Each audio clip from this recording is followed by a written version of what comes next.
This is Update One, the podcast of the National Press Club in Washington, D.C. Update One provides a forum for listeners to learn about national and international stories, focusing on journalism and communication issues, news, and politics. Now, the latest edition of Update One. Pat Piper, it truly is a small world. He and I connected a few months ago as part of my regular work with Bankrate to talk, I think, about the job market. And it was one of those where I got off the Zoom call and I was like, is that the same Pat Piper? And of course, it is and was. And then I, my mind started reeling about Larry King. And obviously, Larry passed away recently. I watched the hour-long remembrance that Anderson Cooper fronted on CNN, and that brought a lot of fascinating things to light. But I also think that it's appropriate to think about the fact that really Larry King was first and foremost a radio person, and in a sense that show was a radio show on television because the video components, other than seeing their faces in a studio, were irrelevant. So, Pat, I think you began your bio in a way that many of us can identify with, and that is basically the analog practice of dialing across the AM band back in the day as a young person, and then you ended up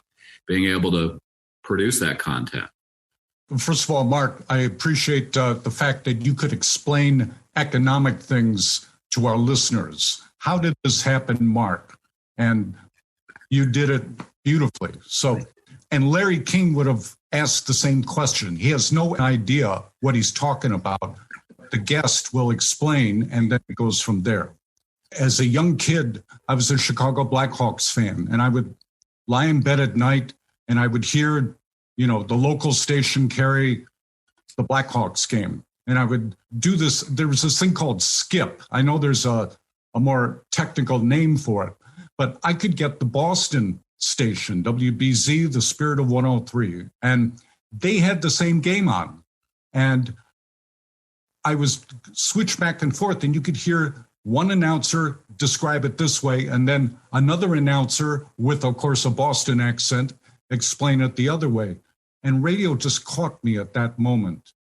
And I said, we see the same thing, but we hear different things. And it just began from there. So, Pat, how did it come that you ended up at what maybe some people on this call may or may not have any intimate familiarity with, and that is the Mutual Broadcasting System? I worked at a radio station in Delaware that was a Mutual affiliate. And, we would file material for them because there was a senator there named Joe Biden at the time. I would listen to Larry King, but I would also listen to him in Chicago when I was living there and working there. And it was just, the guy had short questions, and that was unheard of to me. I always thought the intelligent talk show person or the intelligent conversation meant you went on for 30 minutes to ask the question. Well, Larry taught me a lot different on that. And having worked in radio, I sort of learned that prior to it. But I was asked, Tammy Haddad, who went on to Larry King Live, had decided she was going to get into TV. And Ron Nesson, at the time, the vice president of news, called me into his office on a Friday and said, you want to do the Larry King show? Let me know over the weekend. I said, okay, thanks. And I forgot about it. I completely forgot about it. And then I'm in on Monday and Nesson says, get it into my office right now. I need an answer. And I'm thinking, what the hell is this about? And he said, are you going to do the King show? And I thought, sure. Yeah, I'll do it. But you guys are doing a lot of Hollywood stuff. If after 6 months, I want to get out of the Hollywood stuff and get back to news, you bet. And he said, okay, you got it. And Larry said, I had to meet him at Duke Siebert's that afternoon after my shift. And yeah, I know the laughter. And he says, I think we're doing too much Hollywood stuff. And I said, Larry, I'm with you on that. And so it began from there. And I was with him for 10 years. He used to say, you've been with me longer than any wife. And I would say, well, we'll leave it at that. One of the things I wanted to do was take the show on the road. He was live. He never screened a phone call because he just said, let's see what the world is. So we would go on the road and we would bring a live audience in. And as Mark said, that's asking for something to go wrong. And it did a lot of times. In New York at 2 a.m., every drunk on Broadway would come into the New York Hilton. And Larry handled all that stuff really well. I remember we were in Seattle, and I think we had an ISDN line as the primary line. Maybe it was satellite at that point, but there was always the backup, the phone line. Well, the satellite or the ISDN got screwed up right at the beginning, just for 1 minute, 37 seconds. And Larry goes on and we do it. And I get a call from engineering saying, we need to recut the top because it's going to be played back on the West Coast. Can you get Larry to do that? And I said, sure. And he said, here's the in cue, here's the out cue, and all I need is 1 minute 36 to do it. So I go up to Larry during a commercial break and say, I can get the audience to calm down a little bit and be quiet. In fact, we could even announce that. And then can you just do it with this in cue, that out cue? Not a problem. Sure, no problem. And he goes, how much time we got right now? And I said, well, we're in a 5 newscast, so we could do it right now. He goes, what the hell? Let's do it. So I ask the audience to be a little bit quiet. And I say, okay, go. And Larry says, welcome to the Larry King Show, live from Seattle. We had a technical issue, so I'm going to redo this again. And then he goes on and stuff, and he timed it out perfectly at 1:36, perfectly. And the engineer, back in Master Control calls me, he goes, I knew he was going to do it that way, but that's okay. We'll just do it the original way and forget about we're doing it because there was a screw up. He was in a different world sometimes. So yeah, live was fun. And doing the phone calls was fun because, again, there was no screening at all. It was different from a lot of the other talk shows that wanted to screen calls and all that stuff. I just want to give people a brief anecdote about something that I experienced, and that was around 1984. I'm not exactly sure what the year was. My friend from college, who continues to have a professional affiliation with Westwood, Kevin Harlan, he does Monday Night Football. Yeah. We both went to see Larry do the show in Crystal City and basically stayed through the overnight there. And it was fascinating to me, number one, because even though we had a guest in the studio, he would come to the control room to talk to us, and we're nobodies, right? I mean, Kevin was doing the Kansas City Kings of the NBA, and I was working in Buffalo.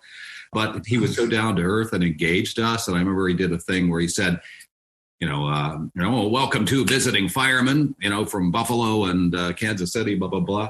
But he always seems so effortless. And this gets to doing the background piece that, his thing was, if I do too much research, it's going to be a problem.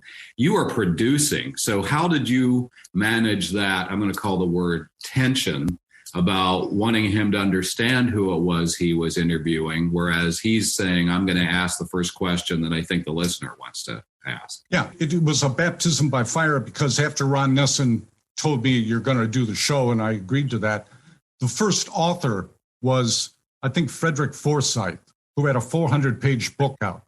So I said, Larry, here's the book. You may want to read it. And I get notes, and I actually put a little tabs where you can ask this. He goes, you keep the book.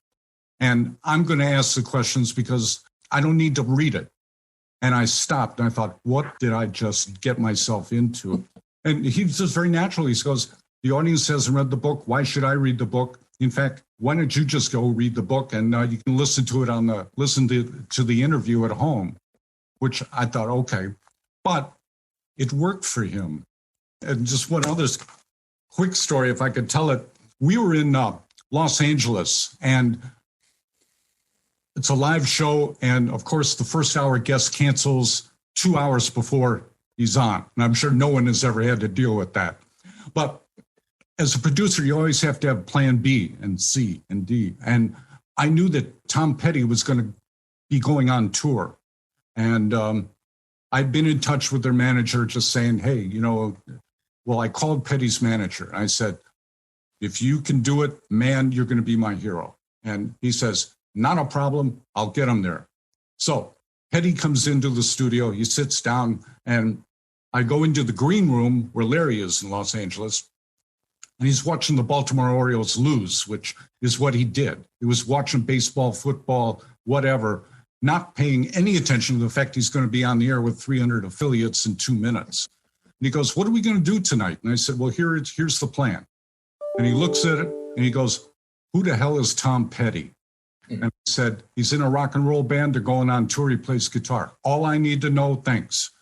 And that was the most fantastic interview.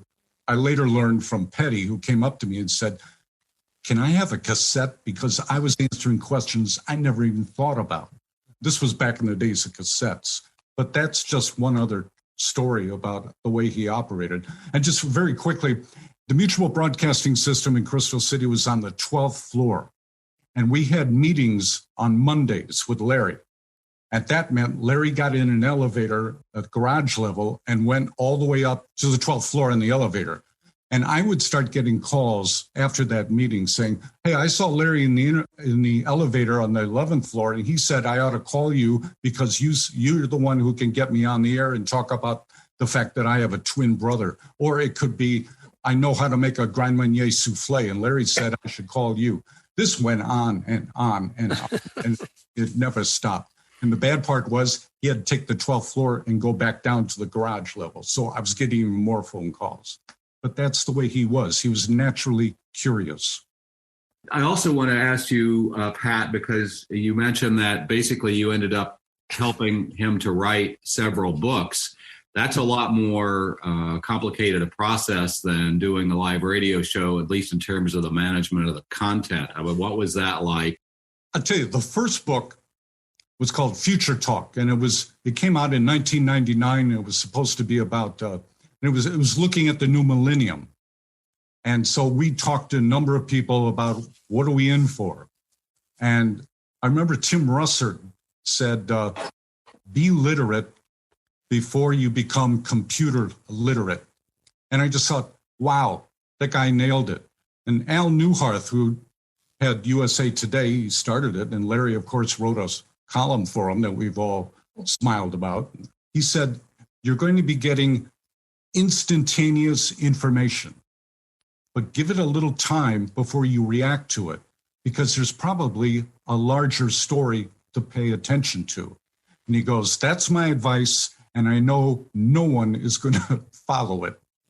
A lot of the interviews I ended up doing.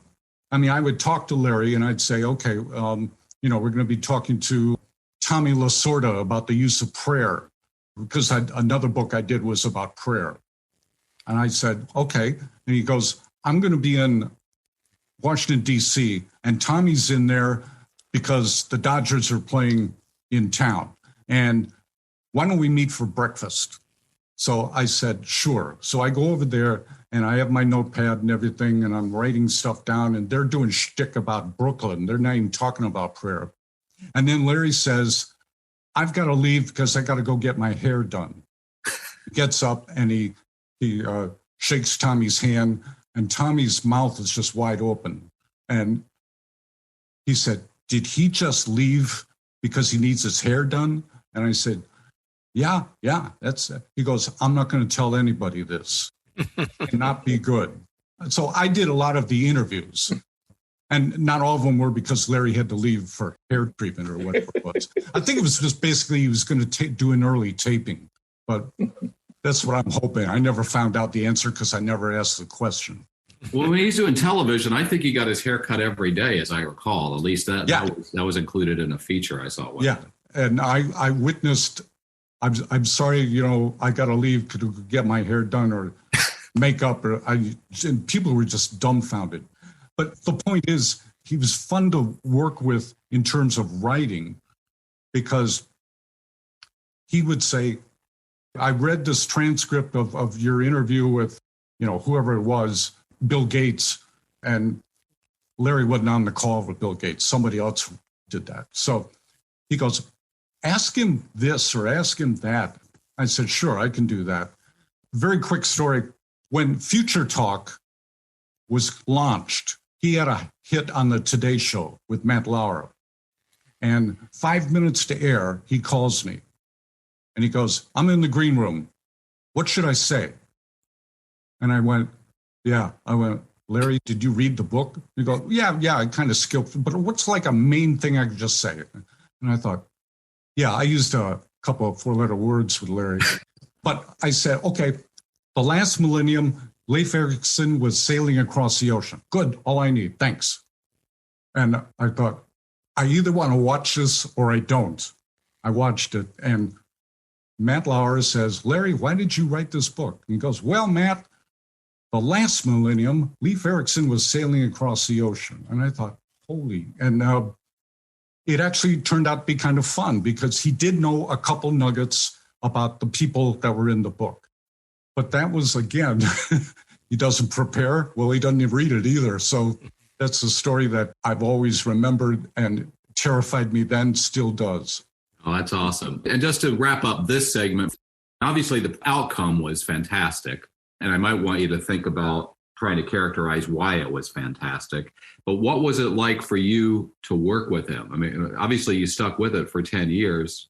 Why was the outcome as good as it was? And what was it like to work with him? Again, he had this idea, which you referred to earlier, that I don't learn when I'm talking. And that stayed with me. That really did. I mean, this was heavy to me. And I love the idea that we just don't know where every show is going to go. We are talking to people. Larry has not prepared, and it became just a conversation. And it was fun to watch him in action on air and off air. I was with him in 1987 at George Washington Hospital when he had the heart attack. And he said, the doctors, Dr. Levy and Dr. Richard Katz, did a cardiogram of him, electrocardiogram. And I watched him walk over to this big screen, and they're pointing around and stuff. And then they both look at Larry, and they start coming toward him. And Larry grabs my hand and says, this ain't going to be good. And they said, Mr. King, you're having a heart attack. And he goes, am I going to die? And they said, well, you're in the emergency room in a hospital, so I think chances are good you might make it through this one. Larry King Cardiac Foundation came out of that because he realized his health insurance paid for everything. And he felt guilty, as he would say, it's Jewish guilt, it's wonderful, and look what I can do. So the Cardiac Foundation began the next year, and people who had no health insurance and were going to die were provided funds to get that necessary surgery. And they're still going, and I still get phone calls from people saying, thank you. That's why I liked working with them. Love that. That's great. How about a round of applause, even if it's just visual, for Pat Piper, everybody? So. Thank you. Thank you. Pat, we really appreciate what you had to say today. We appreciate the body of work that you've been engaged with over these many years, and we look forward to celebrating all that when we see you at the National Press Club after we've gotten at least 1 or 2 jabs in the arm down the road. You bet. Thank you, Pat. Stay safe. God bless you all, and thanks for being here today.